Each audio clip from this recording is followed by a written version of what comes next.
যারা জুলাই যোদ্ধার নাম দিয়ে মানুষের মধ্যে এই বিভ্রান্তি ছড়িয়ে এজেন্ট দিতে পারেন না, হাজার হাজার ভোট কোত্থেকে আসে। আমরা রিকাউন্ট চাই এবং প্রশাসনিক সুব্যবস্থা চাই। বাংলাদেশ থেকে এই ভোট চুরির নাটকের কালচার বন্ধ করতে হবে।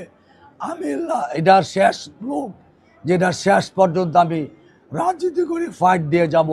মানুষের ভোটের অধিকার নিয়ে এই ছিনিমিনি খেলার অধিকার ইউনুস কেন কাউকে দেওয়া হয় নাই, আমি শেষ ম্যান।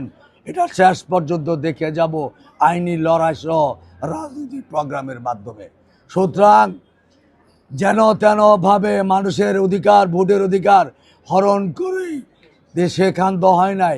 গতকালকে তারা বেড়াই দিয়ে বিভিন্ন জায়গায় আমার লোকদেরকে হামলা করেছে। আমরা বলতে চাই, আমরা ধৈর্য ধারণ করতে চাই। শয়তানি ষড়যন্ত্রের একটা শেষ আছে, মিথ্যাচারের। সুতরাং আমরা আইনি লড়াইয়ে যাব এবং এই মানুষের মৌলিক গণতান্ত্রিক অধিকার, বহু বছরে ফেরা ভোটের অধিকার যাতে আর কেউ ছিনিমিনি খেলতে না পারে, আমরা এর ব্যবস্থা নেব। সম্মানিত সাংবাদিক ভাই ও বোনেরা, আমি অনুরোধ করব আপনারা সরজমিনে যান। আপনারা দেখেছেন নির্বাচনের আগে আমি অন্তত 50 থেকে 60,000 লোকের একটা মিছিল করেছি। সে লোক হয় না বলে মিছিল করতে পারে নাই। সে বিভিন্ন অপপ্রচার, মিথ্যাচার করছে, আমরা উত্তর দিই নাই। আমরা ভূমিদস্যু।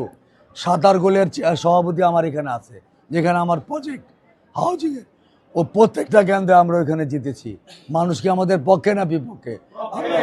আমরা একটা পরিকল্পিত নগরায়ণ করছি, কারো জুলুম করি নাই। সে করেছে, তার চাচা করেছে, তার বাবা করেছে, অসংখ্য এরকম তার ভিডিও আছে অন্যায় অত্যাচারের। এবং সে নিজে জুলাই আন্দোলনে ডিবি অফিসে বসে এই আন্দোলন থেকে সরে গেছে। এখন সে একটা স্বাধীনতা বিরোধীর সাথে আদর্শ জলাঞ্জলি দিয়ে শুধু ক্ষমতার লোভে তাদের সাথে হাত মিলিয়েছে। আমরা ক্ষমতাটা মুখ্য মনে করি না, রাজনীতি করি মানুষের জন্য, মানুষের মঙ্গল এবং কল্যাণের জন্য কাজ করে যাব। বাট আমার কোনো নেতা কর্মীর গায়ে অন্যায়ভাবে হাত দিলে সেটা আমরা যথাযথভাবে তার প্রতি উত্তর দিব আইনের প্রক্রিয়ায়। এবং আমার নেতা কর্মীদের আমি অনুরোধ করব, আমরা যেহেতু রাষ্ট্র ক্ষমতায় গিয়েছি, তারেক রহমান আমাদের নেতা, এতেই আমরা সন্তুষ্টি থাকবো, মানুষের জন্য কাজ করতে পারবো। কাউকে কোনো প্রতিহিংসাপরতার মধ্যে যাব না, কাউকে কোনো ব্লেম দিব না, যে তুমি দাও না